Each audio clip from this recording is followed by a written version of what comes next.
Les voy a invitar a ponernos de pie. Vamos a empezar nuestro culto de adoración a Dios. ¿Verdad? Un privilegio que tenemos, hermanos, de estar aquí.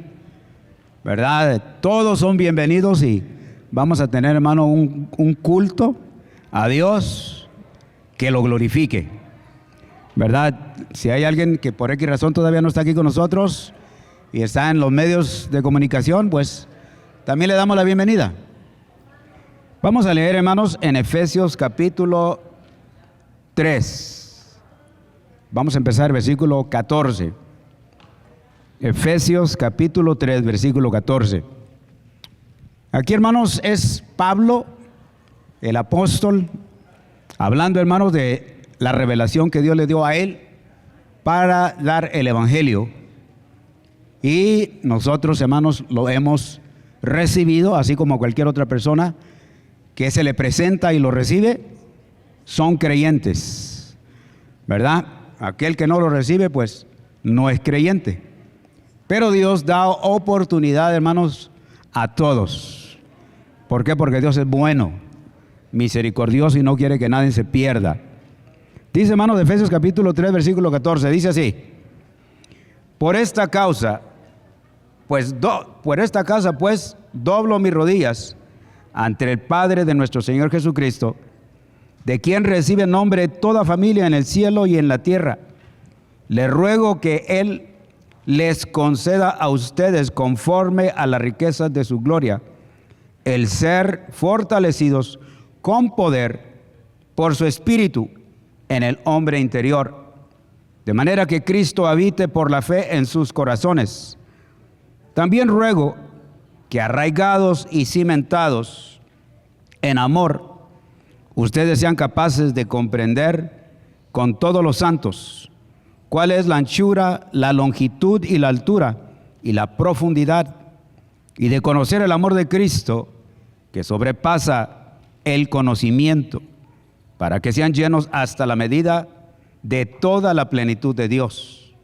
Y aquel que es poderoso para hacer todo mucho más abundante de lo que pedimos o entendemos, según el poder que obra en nosotros. A Él sea la gloria en la iglesia y en Cristo Jesús, por todas las generaciones, por los siglos de los siglos. Amén. Hermanos, Dios quiere, y esa era la oración de Pablo, y también debe ser, hermanos, nuestra oración unos por los otros, que podamos, hermanos, llegar a entender este glorioso evangelio, hermanos, a un nivel más profundo. Porque esa es la única manera, hermanos, que podemos nosotros caminar y avanzar. Y esto viene de Dios. Y cuando le buscamos, hermanos, vamos a poder entender. Porque uno puede llegar, hermano, gozarse el culto y vámonos otra vez, ¿verdad? Y así vivimos en nuestro hogar y no crecemos y no maduramos. Pero Dios quiere que todos crezcamos y maduremos y que le conozcamos más de lo que lo conocemos, ¿verdad? Y ese es nuestro propósito. Nosotros hemos tomado un paso, hermano, de estar aquí con ese propósito. Cada vez que llegamos, hermano, es otro paso hacia adelante, ¿verdad? Así que, hermano, vamos a orar a Dios, que Dios nos ayude a glorificarlo, ¿verdad? En lo que estamos haciendo hoy aquí. Padre Celestial, una vez más, Señor, estamos agradecidos contigo porque nos permitiste llegar. Señor, pusiste en nuestro corazón de estar siempre en este lugar, en este día, lo más que se pueda. Gracias, Señor, por ese privilegio, porque hay algunos que no están aquí hoy y quisieran estar, pero, Señor, tú no lo permitiste ahora. Ayúdanos, Señor, entonces, a poner nuestra mente, nuestra fuerza para poder estar aquí, Señor, y recibir lo que tú tienes para nosotros, porque tú siempre te haces presente. Y nosotros, Señor, queremos ver, sentir eso en esta tarde. Oramos esto, Señor, en el nombre de Jesús. Amén. Muy buenas tardes, hermanos y hermanas.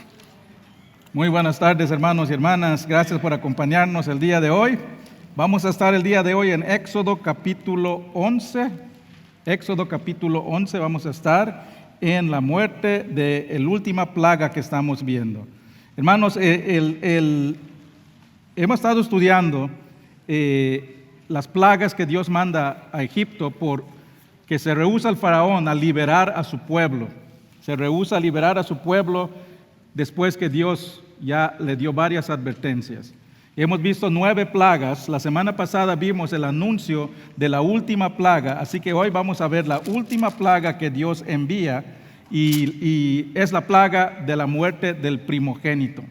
Vamos a estar en Éxodo capítulo 2, hermanos. Gracias por acompañarnos. Miren sus boletines para los anuncios. En 2 semanas tenemos nuestra reunión de Thanksgiving, de la reunión de coinonía. Vamos a estar aquí a las 4. Tenemos la reunión de negocios de la iglesia para revisar el presupuesto y aprobar el presupuesto. A las 5 comemos y a las 6:30 comenzamos con alabanza. Así que vamos a estar en Éxodo capítulo 11. Vamos a la palabra de Dios. Pongámonos de pie para leer la palabra de Dios.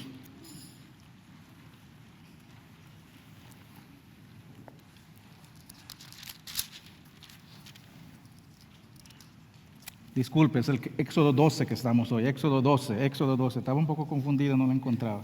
Éxodo 12. La semana pasada vimos el Éxodo 11 que Dios anuncia esta plaga. Ahora viene la plaga del primogénito. Dice la palabra de Dios. Éxodo 12. Habló Jehová a Moisés y a Aarón en esta tierra de Egipto diciendo: este mes os será principio de los meses, para que vosotros será este mes el primero de los meses del año. Hablad a toda la congregación de Israel diciendo: en el 10 de este mes, tómese cada uno un cordero según las familias de los padres, un cordero por familia.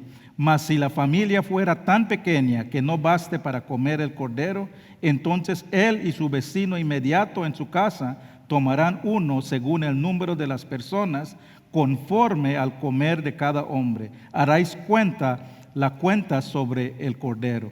El animal será sin defecto, macho de 1 año, y lo tomarás de las ovejas o de las cabras, y las guardaráis hasta el día 14 de este mes. Y inmolará toda la congregación del pueblo de Israel entre las 2 tardes. Y tomarán de la sangre y la pondrán en los 2 postes y en el dintel de la casa, en que lo han de comer. Y aquella noche comerán la carne asada al fuego y panes sin levadura con hierbas amargas, y lo comerán.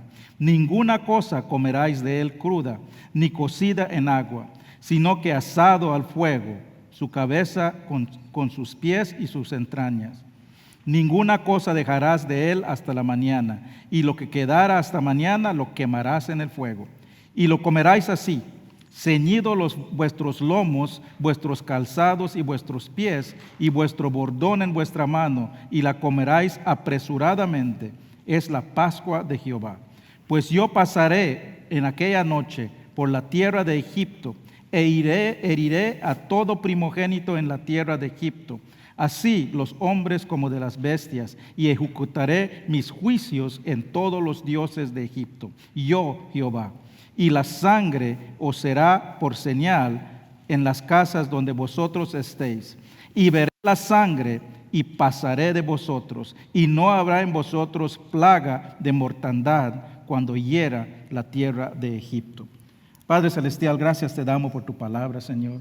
Oramos que a través del Espíritu Santo seamos iluminados para entender y comprender lo que deseas enseñarnos.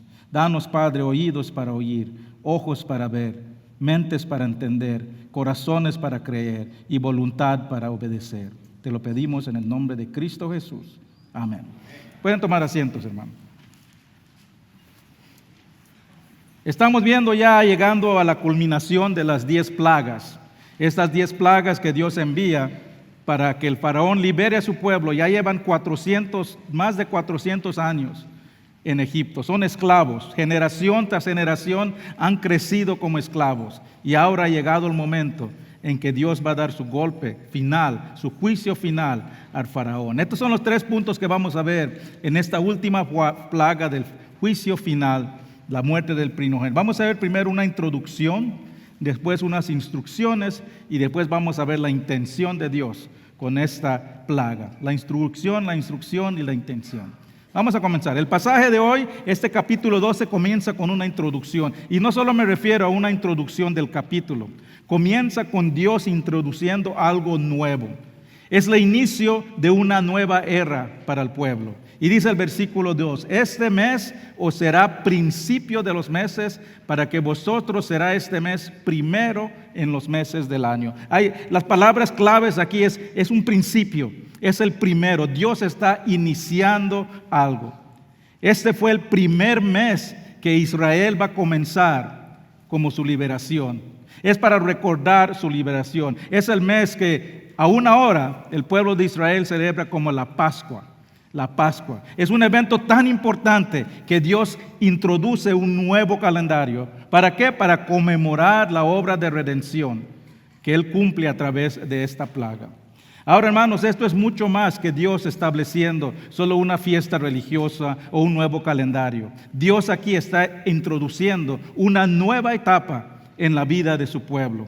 Le está diciendo a su pueblo, a partir de hoy, comienza otra vez tu vida. A partir de hoy tienes un nuevo comienzo. A partir de hoy tienes un nuevo nacer. Y es algo tan nuevo, es algo tan principiante que voy a ordenar los días y los años para que recuerdes tu nueva vida. Comienza cada año recordando, conmemorando la liberación de la esclavitud. Dios está reorganizando aún el calendario. Es tan importante este evento que Dios está iniciando algo nuevo. Y recuerden, hermanos, ¿por qué necesitan un calendario? Hermanos, el pueblo de Dios ha estado en esclavitud, ha estado en Egipto por más de 400 años. Generaciones tras generaciones han crecido en esclavitud.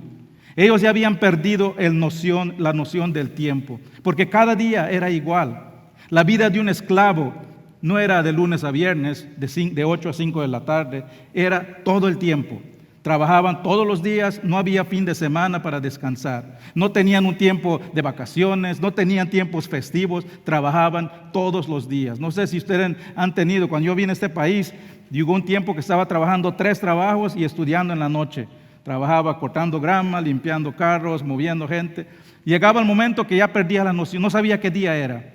Ahora imagínense hacer eso por más de 400 años, generación tras generación. Ya no hay noción del tiempo. Hace 2 semanas estuve hablando con una persona que estuvo en la cárcel y me contaba cómo se pierde la noción del tiempo después de unas semanas en la cárcel. Me dice, no sé si sabes, pero en la cárcel no hay reloj, no hay calendarios, no sabes qué día es. Es la misma rutina cada día y se vive solo por el momento, solo por el hoy. No hay nada nuevo para esperar. Y dijo que estaba tan acostumbrado a la vida en la cárcel que después de salir, después de un año, tuvo que reajustar su vida a una nueva rutina.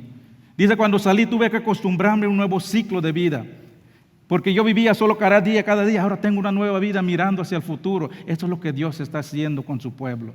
Establece algo nuevo, un principio, introduce un calendario para su pueblo. Está estableciendo un nuevo ciclo de vida. Está marcando el fin de la esclavitud, comenzando una nueva vida en libertad. Dios está inclusive reestructurando el tiempo, tejiendo un nuevo calendario para recordar su gran obra que va a hacer.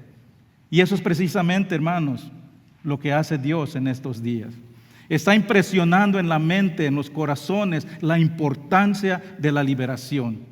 Hermanos, Dios sigue liberando al mundo de la esclavitud. Él sigue haciendo la misma obra redentora que hizo con su pueblo. Y igual como los hebreos, el momento que somos liberados de la esclavitud, del pecado, comienza un nuevo ciclo de vida. Comenzamos algo nuevo. Dios está introduciendo algo nuevo. Segunda de Corintios 5:17 dice, de modo que si alguno está en Cristo, nueva criatura es. Las cosas viejas pasaron, he aquí, todo es hecha nueva. Romanos 7:6 dice, pero ahora estamos libres de la ley, por haber muerto para aquella en que estábamos sujetos, de modo que servimos bajo el régimen nuevo del Espíritu y no bajo el viejo régimen de la letra. Igual como los hebreos, nuestra nueva vida en libertad requiere que nos ajustemos a una nueva rutina.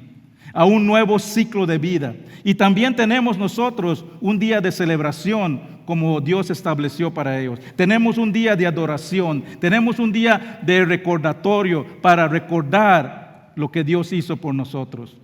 Ese día, lo vemos desde las primeras iglesias, Jesús resucitó el primer día de la semana. En eso venció la muerte, eso fue nuestra liberación. Y desde entonces la iglesia de creyentes se reúne el primer día de la semana, los domingos. Eso es nuestro nuevo ciclo de vida. Si tú eres un creyente, tu ciclo de vida debe de comenzar hoy, domingo, adorando, recordando lo que Dios hizo por ti. Eso es nuestro ciclo de vida, eso es lo que cambia en nuestra vida, para adorar a nuestro Salvador, para recordar y conmemorar lo que Él hizo por nosotros. El día de hoy, creyentes en toda parte del mundo comienzan su semana celebrando nuestra liberación del pecado. Lo estamos haciendo hoy, nosotros mismos estamos comenzando un ciclo de vida. No hay que perder en mente, hermano, muchas veces decimos, vamos a la iglesia porque es lo que siempre hacemos. Lo hacemos por costumbre, lo hacemos simplemente porque es lo que hacemos todos los domingos. Pero no debemos perder en mente la gran realidad espiritual que estamos conmemorando cuando estamos todos juntos como creyentes adorando a Dios a través de cantos, a través de la alabanza.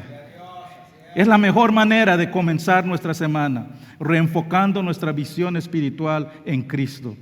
Eso es lo que Dios hace al iniciar un nuevo calendario para su pueblo. Está comenzando un año enfocándolos en Dios. Le dice, tu año ahora va a comenzar enfocados en Dios. Para nosotros ese ciclo se repite cada domingo. El día del Señor le llamamos el día de hoy.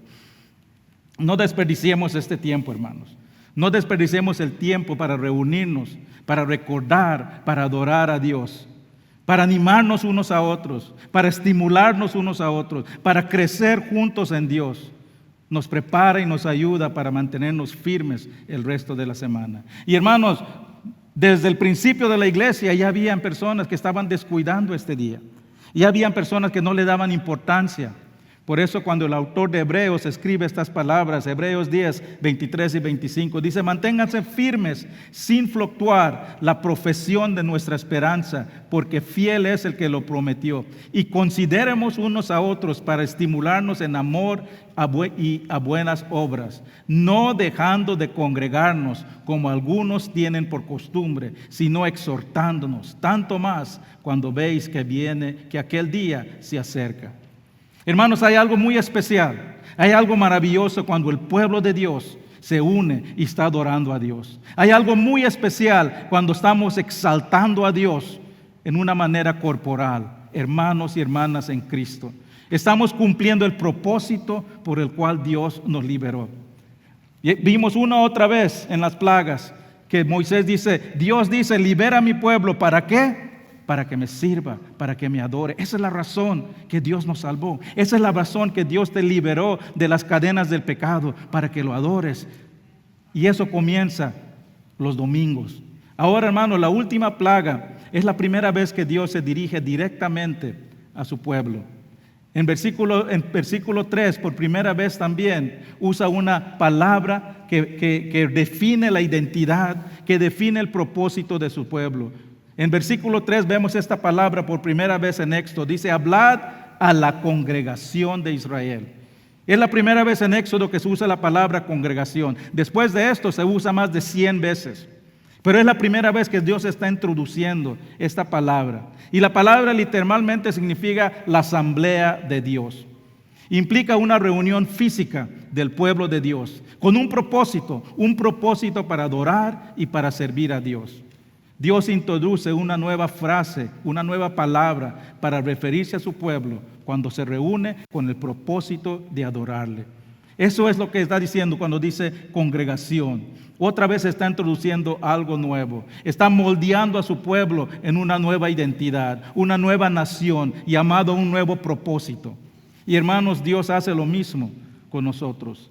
El momento que una persona pone su fe en Cristo, Dios introduce una nueva identidad.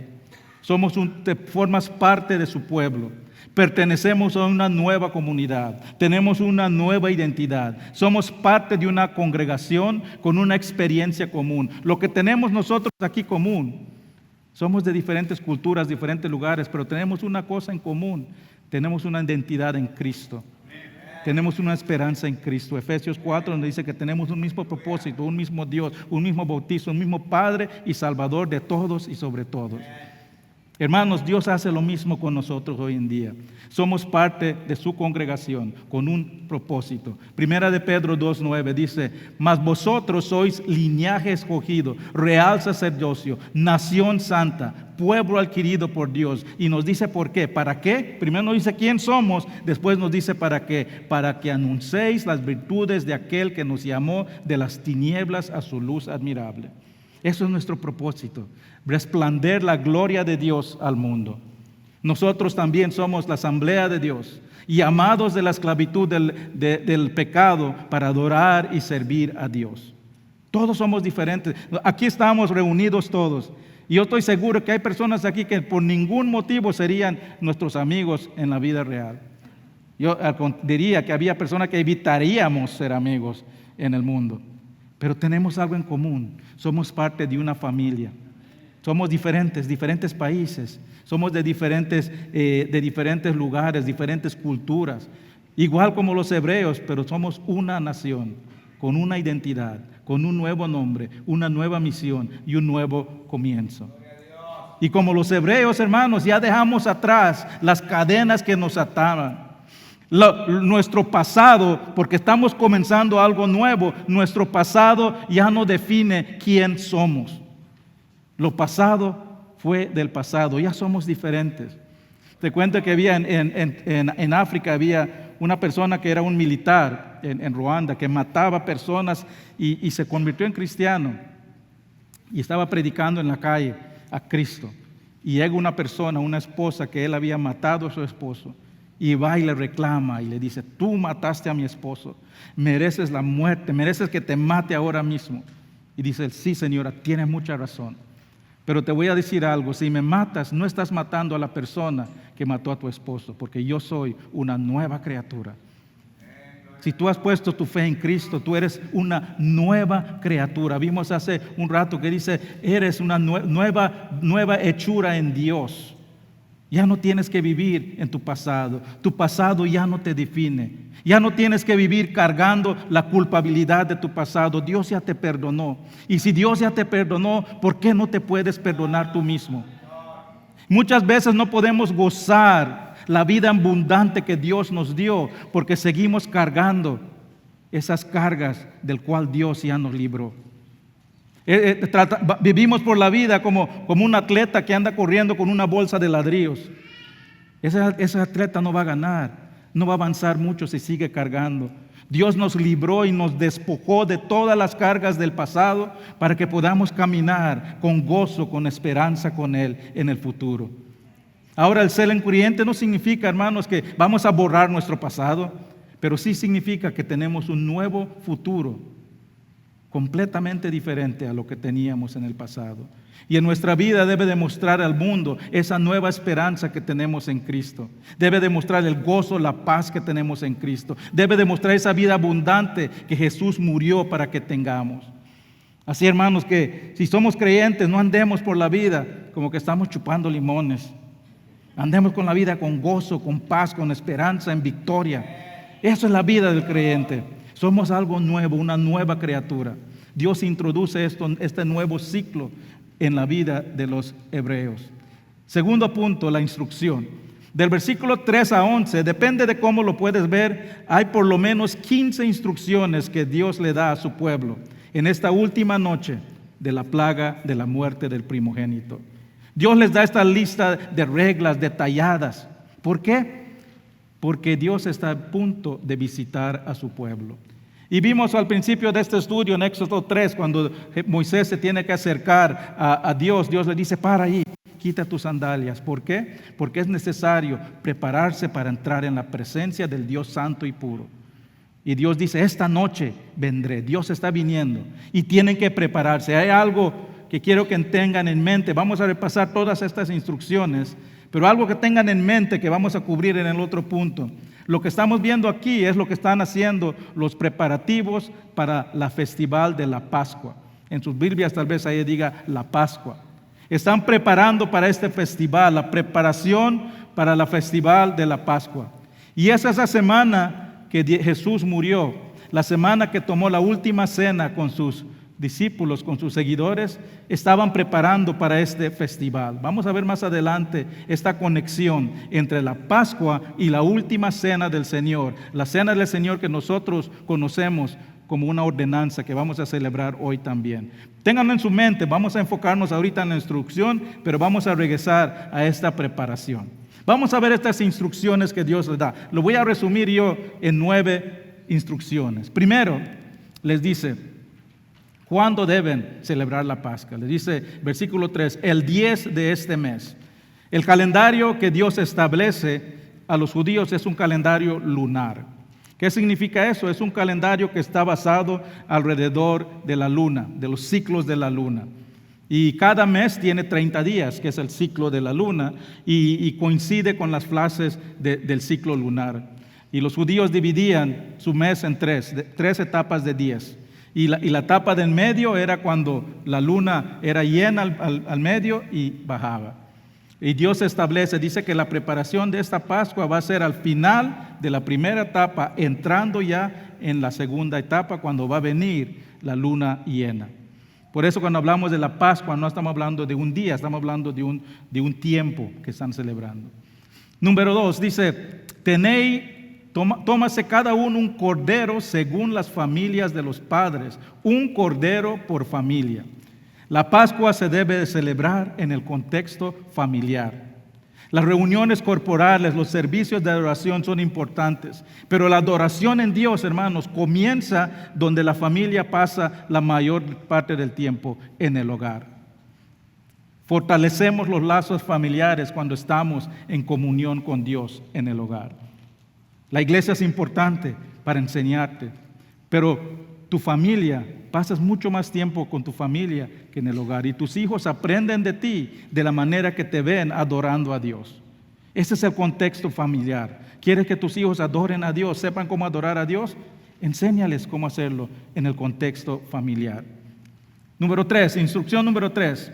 Versículo 4 dice, mas si la familia fuera tan pequeña que no baste para comer el cordero, entonces él y su vecino inmediato en su casa tomarán uno según el número de las personas. Aquí está hablando que no debe haber una familia que tenga 10 corderos y otra familia que no tenga ni suficiente para una familia.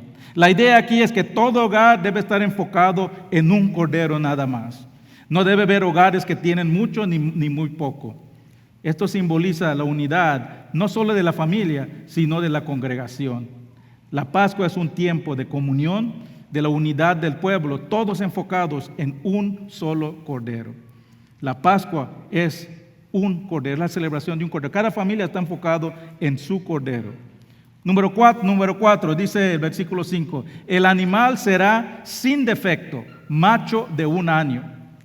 Un cordero de 1 año es un cordero ya desarrollado, pero no es un cordero viejo todavía. Ya se ha desarrollado, pero no es viejo. Se puede decir que está en el mejor tiempo de su vida, en su mejor tiempo de desarrollo, en su mejor tiempo de salud. Y nos dice que debe haber llegado a este tiempo sin defecto. ¿Qué significa eso? Que no podía ser cualquier cordero. Tendría que ser escogido con cuidado. Tendría que ser un cordero que no tiene imperfecciones. Esto habla de la perfección que se requiere, el sacrificio que le damos a Dios. Instrucción número 5, dice el versículo 6, y lo guardaráis hasta el día 14 de este mes, y la inmolará toda la congregación del pueblo de Israel entre los 2 tardes. Dice que lo guardarás hasta el 14 día, y lo estaban tomando al fin del primera etapa, al 9 días. Quiere decir que este cordero tendría que vivir con la familia 4 días. ¿Por qué es eso? ¿Por qué tiene que vivir con la familia? Esto fue intencional. Dios quiere que se desarrolle un afecto entre la familia y el cordero. Que haya un afecto, que se conozca quién es este cordero. Se conozca, que hay una relación. ¿Por qué? Para que entiendan el costo personal de este sacrificio. Esto no es una muerte cualquiera.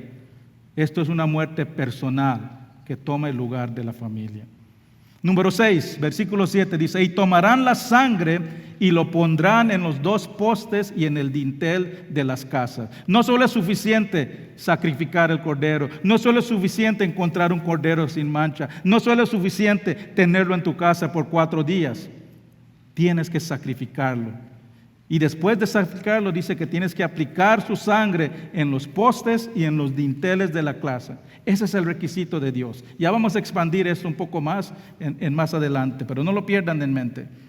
Número 7, versículo 8 dice, comerán la carne asada al fuego y los panes sin levadura, con hierbas amargas lo comerán. Los hebreos consideraban la sangre la fuente de la vida.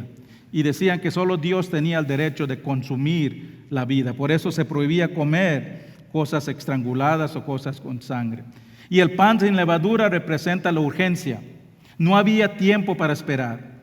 La tradición judía decía que las hierbas amargas reflejaban la amargura de la esclavitud que pasó el pueblo. La instrucción número 8 dice el versículo 10, ninguna cosa dejaráis hasta mañana, y lo que quedara hasta mañana lo quemarás en el fuego. Habla otra vez esto de la urgencia. No es algo que debes atrasar, no es algo que debes que dejar para mañana. Tienes que hacerlo hoy. Si esperas hasta mañana, pueda que sea muy tarde. Hoy es el día de salvación, dice Dios. No esperes que ya se haya consumido el tiempo. No esperes que llegue el juicio de Dios. Número 9. Instrucción número 9, dice el versículo 11, y lo comeráis así, ceñidos vuestros lomos, vuestros calzados, vuestros pies y vuestro bordón de vuestra mano, y comeráis apresuradamente. Yo soy obediente cada vez que como, yo obedezco a Dios cada vez que como, porque como apresuradamente. Me dice mi esposa que parece que le estoy corriendo cada vez que estoy comiendo. Dice que deben que comer preparados. ¿Por qué? Porque tienen que estar listos para salir. Esa es la noche de su liberación. Es algo urgente, es algo que tienen que estar preparado. Y en esos tiempos se usaban las túnicas. Y cuando una persona quería moverse rápido, se lo ceñían, se lo tiraban en el lomo, se lo apretaban sus chanclas y a correr. Eso es la idea aquí, que es algo que tenemos que estar preparados. Demuestra que están esperando ansiosamente la llegada de Dios.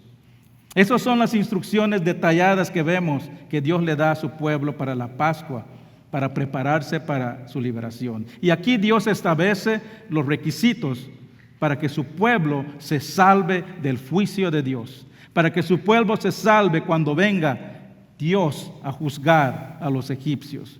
Ahora, si hagamos el contexto entre este sacrificio de este Cordero de la Pascua y el sacrificio de Jesús. El pasaje de hoy establece los requisitos antiguos para satisfacer la ira de Dios, el juicio de Dios. Se llama el viejo pacto, le llamamos. Y si vamos en el Nuevo Testamento y vemos en la noche de la última cena, la noche que Jesús fue arrestado, le dice a sus discípulos, ¿cuánto tiempo he esperado para preparar para esta Pascua que voy a tener con ustedes? La última cena ocurrió en este tiempo de preparación para la Pascua que estaban celebrando los judíos. Es lo que nosotros le conocemos como la Cena del Señor, cuando Dios establece un nuevo pacto para su pueblo. Lo conocemos, es una de las 2 ordenanzas que Jesús nos dejó. La Cena del Señor que vamos a celebrar hoy y el bautismo que también vamos a celebrar hoy. Gloria a Dios. Esta es la última cena que Dios hizo. Los 2 pactos son diferentes, pero tienen los mismos requisitos. Vamos a examinar esto. La Cena del Señor y la Pascua tienen los mismos elementos y los mismos significados. Ambos son celebraciones de la liberación. Ambos son celebraciones de la salvación de Dios. Los requisitos no cambian, pero la manera que se cumplen esos requisitos sí cambian. Examinemos los requisitos. Vamos a ver 3 similitudes y requisitos de la Cena del Señor, de la Pascua y la Cena del Señor. Primero, ambos son una demostración de la comunión en el pueblo de Dios. Vimos que la Pascua se debería celebrar en contexto familiar y corporal. Fue una demostración de la unidad del pueblo. La Cena del Señor también es testimonio de la comunión, de la unidad de la iglesia. Los primeros creyentes celebraban la Cena del Señor cada vez que se reunían. En Hechos 2, cuando comienza la iglesia, dice que se reunían todos los días en casa, partían pan en comunión, recordando la cena del Señor. Era una declaración de su unidad, era una declaración de su amor mutuo, era una declaración de la comunión y la unidad que tiene el pueblo de Dios. Le demuestra al mundo que nos podemos amar a pesar de nuestras diferencias. Y esa es la manera que el mundo conoce hoy que somos seguidores de Cristo. Juan 13, esta es la noche de la cena del Señor. Y Jesús les dice lo siguiente, Juan 13, 34 y 35. Un mandamiento nuevo os doy, que os améis unos a otros, como yo os he amado, también améis unos a otros. En esto conocerán todos que sois mis discípulos, si tuvieses amor unos a los otros. La cena del Señor y la Pascua, ambos son tiempos para celebrar la unidad, la comunión. Por eso cuando nosotros tenemos la cena del Señor, al final tenemos un tiempo de comunión, hoy vamos a tener unos panes ahí, es tiempo de conocernos, no se vayan, siéntense, platiquen, busquen personas que no conocen y conozcan, ¿no? Yo tomo el tiempo para conocer personas nuevas y he descubierto muchas personas, cómo son, sus talentos, lo que son, qué necesitan. Este es el tiempo de comunión, la cena del Señor. Pues hay veces que se llama la comunión también. Es una reflexión de nuestra unidad. Y es una reflexión, hermanos, de lo que va a estar en el cielo cuando nos vayamos de este lugar. Dice la palabra que ahí vamos a estar todos juntos, diferentes naciones, lenguas, culturas, adorando a Dios. Es la comunión que tenemos que tener. Segundo, ambos requieren el sacrificio de un cordero sin defecto, sin mancha. En la preparación para la cena, cada familia escogía un cordero para sacrificar. Pero no podía ser un cordero cualquiera, tenía que ser un cordero sin mancha, sin defecto. Y igual como la cena del Señor, ese antiguo pacto, el nuevo pacto que tenemos con Dios también requiere un cordero sin defecto. Y ese cordero sin defecto para nosotros es Jesús. Jesús es el cordero del nuevo pacto. Cuando Juan el Bautista ve a Jesús llegar al inicio de su ministerio, dice lo siguiente, Juan 1:29. El siguiente día vio Juan a Jesús que venía a él y dijo, he aquí el Cordero de Dios que quita el pecado del mundo. Jesús es el único Cordero que puede quitar el pecado del mundo. ¿Por qué? Porque eres el único Cordero sin defecto. Él es la única persona que nació sin pecado, el único que vivió sin pecado y el único que murió sin pecado. Muchas veces, hermanos, es importante entender eso, porque muchas veces todos crecemos y entendemos Jesús murió por nosotros y decimos Jesús murió por nosotros. Sí, es cierto, Jesús murió por nosotros, pero Jesús también vivió por nosotros. Jesús vivió la vida que nosotros no podemos vivir. Jesús pudo haber venido solo el día que iba a ser sacrificado para morir y resucitar, terminar su ministerio en 3 días. Pero no, Él vino, Él nació de bebé, de un niño sin defecto. Vivió, dice la palabra de Dios, que el que no conoció pecado, se hizo pecado por nosotros. Vivió una vida perfecta. ¿Por qué? Cuando nosotros nos paramos delante de Dios, y Dios nos mira en el juicio de Dios, y Él mira y nos mira a través de la vida de Jesús. Si tú has puesto tu fe en Jesús, cuando Dios te mira, Él dice, sí, es un pecador, sí, se ha rebelado en contra mí, pero Él ha puesto su fe en Jesús y Él vivió una vida perfecta. Jesús vino a morir por nosotros, pero Jesús también vino a vivir por nosotros. Y esa es la razón que eres el único sacrificio digno, porque Él vivió una vida pura y sin pecado. Jesús fue sacrificado sin pecado. Él murió en la cruz. En la cruz Él tomó el castigo de todo el pecado del mundo, porque Él fue el sacrificio digno. Y hermanos, es interesante, pero Jesús fue sacrificado en la tarde, y aquí habla que cuando lo debes hacer, entre las 2 tardes, dice. ¿Qué es eso? Cuando ya está llegando al punto que va a empezar a entardecer. Esa es la misma hora que Jesús fue sacrificado. El mismo tiempo que toda familia estaba sacrificando su cordero sin mancha, Jesús, nuestro cordero sin mancha, estaba siendo sacrificado por nosotros. Al mismo tiempo que la sangre de miles de corderos estaban fluyendo por las calles, la sangre del único cordero sin mancha estaba fluyendo en la cruz por nosotros. Tercero, ambos requieren la fe de aplicar la sangre del Cordero. Solo los que aplicaban la sangre del Cordero se salvaron del juicio. Cuando llegaba Dios y miraba esa sangre en los postes y los dinteles, pasaba sobre esa casa era salvo. ¿Por qué? Porque aplicaron la sangre. Tuvieron fe de poner la sangre y decir, esta sangre me va a salvar. Hermanos, de la misma manera, no es suficiente solo entender que Jesús murió en la cruz por nuestros pecados. Hay que creer que por su sangre, por esa fe en la sangre de Jesús, Él murió por nuestros pecados. Él murió por el mundo, sí, pero tenemos que personalizar esto. Tenemos que creer, Señor, yo creo que tu sangre pagó los precios por mi pecado y tu resurrección venció la muerte que yo merezco.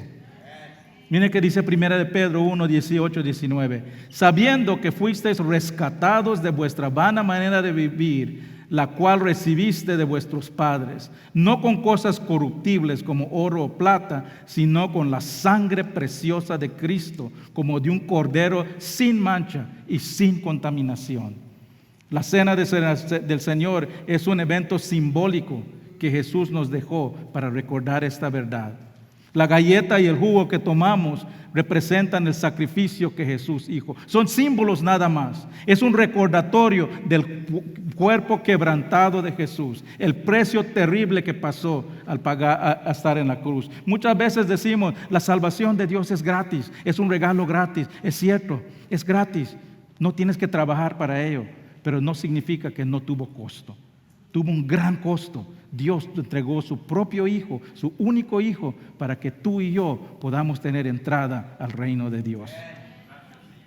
Jesús ya hizo la obra.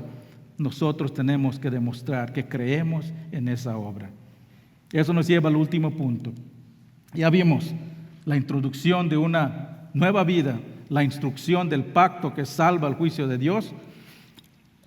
Ahora veamos la intención de Dios. Versículos 12 y 13 nos dice una doble intención de enviar esta plaga. El primero es juicio. Dice el versículo 12, pues yo pasaré aquella noche por la tierra de Egipto y heriré a todo primogénito en la tierra de Egipto. Juicio para el que no cree en la sangre del Cordero sin mancha. El segundo, la salvación. Versículo 13, veré la sangre y pasaré de vosotros, y no habrá en vosotros plaga de mortandad cuando hierra la tierra de Egipto. ¿Qué significa eso, hermanos? Que el que no cree en la sangre del Cordero tiene una muerte eterna. La Biblia llama la segunda muerte. Pero el que cree en la sangre no tiene la plaga de mortandad. ¿Qué significa? Que tenemos la vida eterna. Y eso solo es posible cuando pones tu fe en la sangre de Jesús. En medio de estas intenciones hay una declaración, dice Dios, porque yo soy Jehová. Él está enviando esta plaga para que Faraón conozca que Él es Dios. Cada una de estas plagas, hermanos, apunta al mismo tema, la vida o la muerte. Dios vence al Dios que ayuda a cultivar. ¿Se acuerdan que vimos cada plaga era una manera que Dios está demostrando que es superior a uno de los dioses de los egipcios? El Dios de cultivar, el Dios de la lluvia, el Dios de la fertilidad, el Dios de salud. Vence al Dios del inframundo. Vence al Dios que da nueva vida para ellos. Todos estos dioses y diosas que Dios ha vencido son dioses que les permiten tener un sentido del control sobre la muerte. Y si somos honestos, hermanos, todos buscamos lo mismo en la vida. Todos buscamos una manera de vencer la muerte. Pero no tenemos que tener estatuas o serpientes para dioses para buscar la vida. ¿Cómo podemos vivir más? ¿Cómo podemos asegurar de una mejor vida? Hermanos, la única manera de obtener la libertad real, duradera, no solo en esta vida, sino para la eternidad, es poniendo nuestra fe en el Cordero de Dios, Jesús. Solo la fe en la obra de Jesús resuelve el problema de la muerte. Hebreos 2, 13 y 14 dice, así que por cuanto los hijos participaron de carne y sangre, Él también participó de lo mismo para destruir por medio de la muerte al que tenía el imperio de la muerte, esto es el diablo, y librar todos los que por el temor de la muerte estaban durante toda la vida sujetos a servidumbre. Hermano, al fondo lo que estamos viendo aquí es un pueblo que está en cadenas de servidumbre, está esclavizado. Es lo mismo que está haciendo Dios ahora con el mundo. Lo que hay en este momento es un mundo esclavizado por el pecado, un mundo que necesita la salvación de Dios. Y eso solo es posible cuando ponemos nuestra fe en la sangre de Jesús. Y eso es lo único que nos salva del juicio de Dios. Juan 3:15 dice, de tal manera amó Dios al mundo, que nos ha dado su Hijo unigénito, para todo el que crea en Él no se pierda, mas tenga vida eterna. Porque no envió Dios a su Hijo al mundo para condenar al mundo, sino para que el mundo sea salvo por Él. ¿Crees en Dios? Ya no tienes condenación. ¿Crees que Jesús murió por tus pecados? Ya nadie te puede arrebatar de tus manos de Jesús. ¿Crees que Él resucitó al tercer día? Tienes tu lugar reservado en el cielo después de dejar este mundo. La sangre de Jesús es el único escudo que salva al pecador de la ira y del juicio de Dios. Le voy a pedir al grupo de alabanza que pase adelante. Hermanos, vimos en las instrucciones de las Pascuas, vimos algo. Mencionamos que tenía que tener el cordero con ellos 4 días antes de la cena del Señor. Por 4 días estaban conviviendo con este cordero, después lo sacrificaban.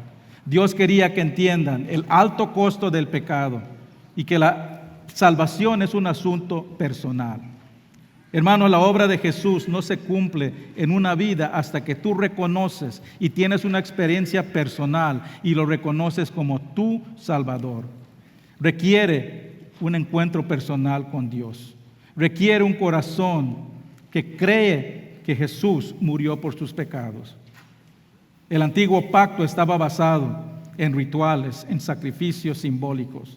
Era un pacto temporal nada más, mientras llegaba el Mesías, el Salvador del mundo, el sacrificio perfecto.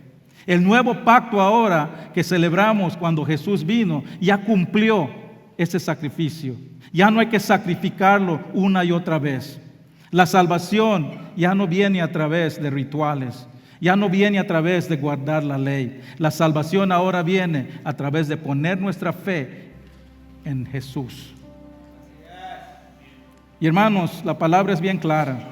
Jesús regresará. Jesús viene otra vez a juzgar a este mundo. Igual como llegó esa noche, una noche de juicio, Jesús vendrá. Y mi pregunta es, si Jesús viene esta noche, ¿dónde estarás? ¿Estarás entre los salvos que han creído en la sangre de Jesús? ¿O estarás entre los que pasan la muerte eterna? Si nunca has entregado tu vida a Jesús, si nunca le has confesado como Señor y Salvación, no has sido cubierto por la sangre del Cordero de Dios que quita el pecado del mundo. Pero eso puede cambiar hoy. Hoy puedes tener tú garantizado tu salvación, tu vida, la vida eterna, tu lugar reservado. Lo único que tienes que hacer es poner tu fe en la sangre de Jesús. Vamos a ponernos de pie, vamos a tomar este tiempo también, vamos a tomar la ordenanza de la cena del Señor del que hablamos hoy. Y la cena del Señor, hermanos, solo hay un requisito para tomar la cena del Señor. Hay un requisito nada más. Y ese requisito es que hayas entregado tu vida a Cristo, que hayas creído en la sangre de Jesús. Si tú no has alguna vez entregado tu vida a Jesús, si no le has dicho, Señor, creo que tú moriste por mis pecados y me entrego tu vida a ti, si has hecho eso, esta cena es para ti. Si no lo has hecho, lo puedes tomar, pero no va a significar nada, porque no estás celebrando nada. Ese es el nuevo inicio que estamos celebrando. Voy a estar enfrente. Si no has hecho esa profesión de tu fe en Cristo, ven a verme. Y solo eso necesitas y estarás preparado para tomar la cena del Señor. Si has entregado tu vida a Jesús, si has declarado tu fe en Jesús, dice la palabra que la cena del Señor es un tiempo para examinar nuestros corazones. Pedirle a Dios que nos revele todo aquello que está estorbando nuestra relación con Él.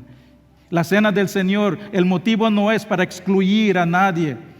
de la cena. Si eres creyente, la cena del Señor no es para excluirte, sino que puedas pedirle a Dios que te limpie y te prepare para tomar la cena del Señor. Y esto es lo que vamos a hacer en este momento con este último canto. El altar está abierto.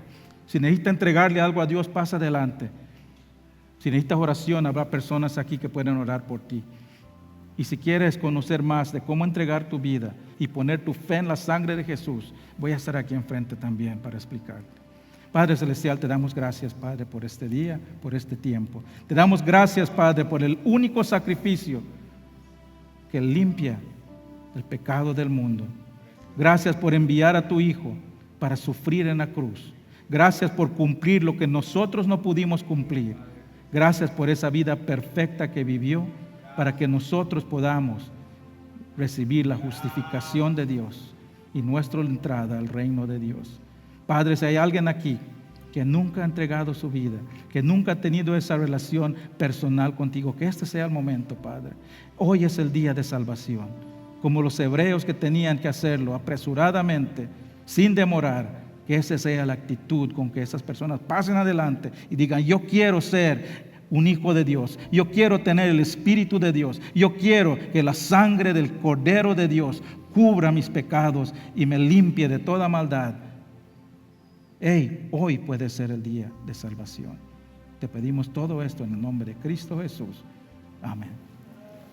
Vamos a tomar este tiempo para prepararnos para la cena del Señor. Si Dios te ha hablado, pasa adelante.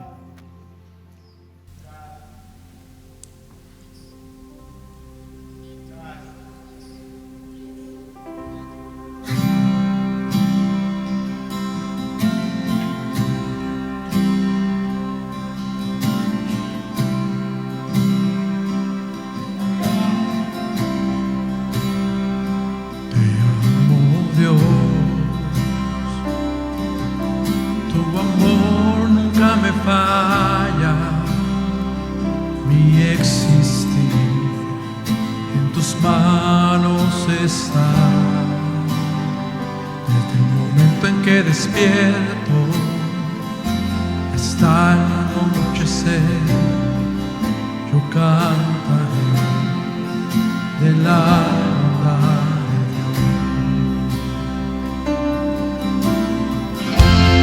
En mi vida ha sido bueno, en mi vida ha sido tan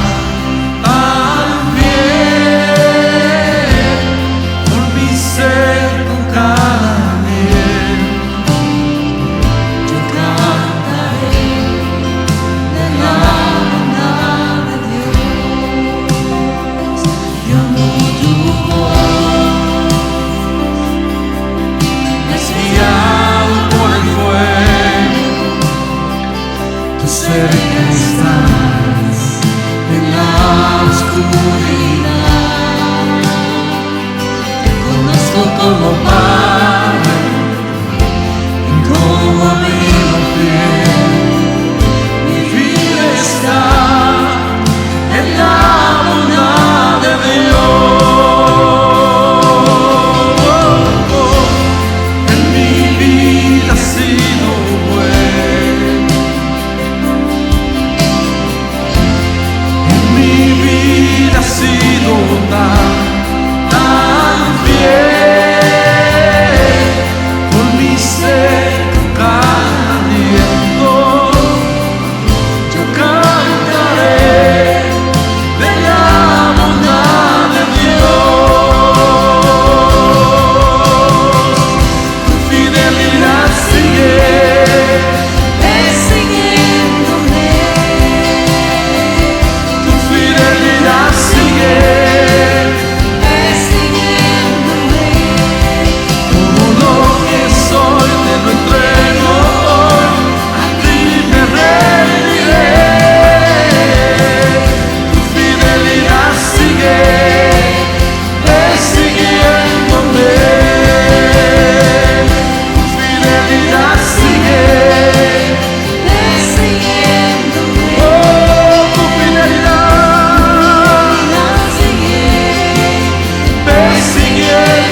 con todo su corazón por nosotros.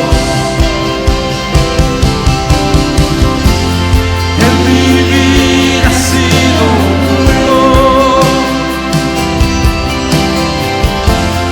En mi vida ha sido tan fiel. Con mi ser, con cada viento, yo cantaré de la bondad de Dios. Yo cantaré de la bondad de Dios.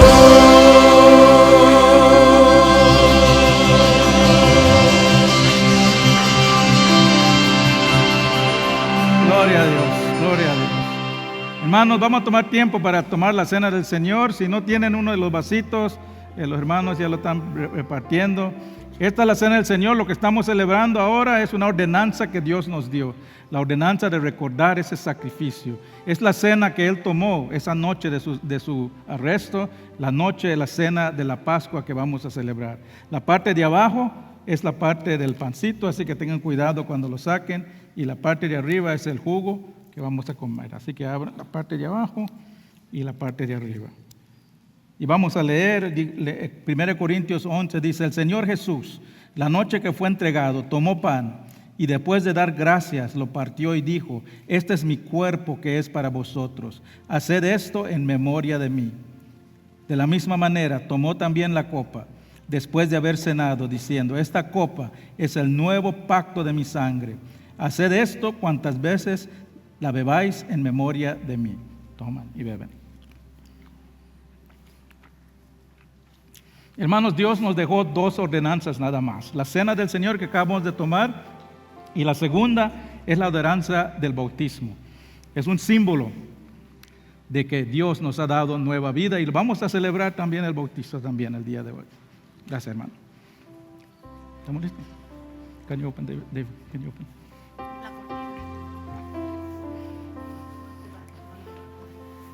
Are you ready?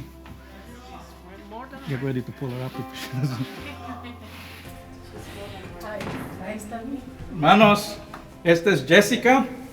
Digan hola, Jessica. Jessica, hablamos esta semana y me dice: yo fui bautizado cuando era niño y no entendí, cuando era niña y no entendí lo que era. Y les hablamos y le explicamos que este es el primer paso que un creyente debe tomar. Es su primera profesión pública de lo que Dios ha hecho en su vida. No tiene ningún poder espiritual, no tiene ningún poder adicional, pero sí es una manera de decir: he muerto a mi vieja vida y estoy listo para caminar con Cristo. Y eso es lo que vamos a hacer hoy. Jessica, ¿has recibido a Cristo como tu Salvador y tu Señor? Yes. Por tu profesión de fe, te bautizo, mi hermana, en el nombre del Padre, del Hijo y del Espíritu Santo. Gloria a Dios. Hermanos, gracias. Hermanos, estas son las dos ordenanzas que Dios nos dejó, las únicas dos ordenanzas. Lo celebramos hoy y lo que hacemos cuando celebramos la ordenanza de Dios, tenemos un tiempo de comunión. Hay café afuera, hay pancito. No se vayan, por favor. Tomen tiempo para conocerse. Vamos a terminar, hermanos, con una adoración más. Es tiempo de celebración, hermanos. Hemos celebrado, es tiempo de gozo. Es tiempo de exaltar a Dios con nuestras voces, con nuestras vidas. Así que vamos a cantar.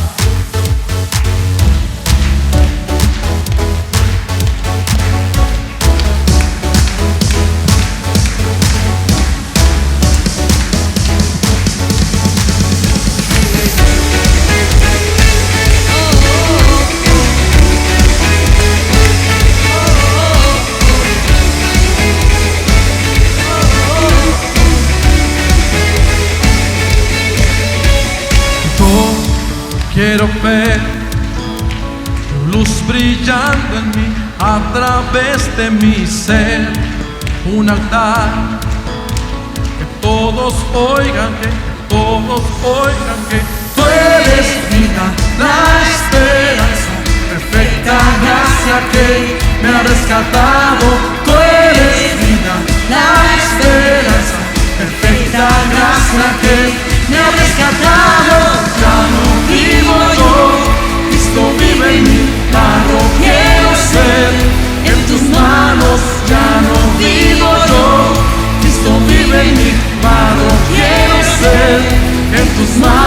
de gloria en gloria te veo, Dios.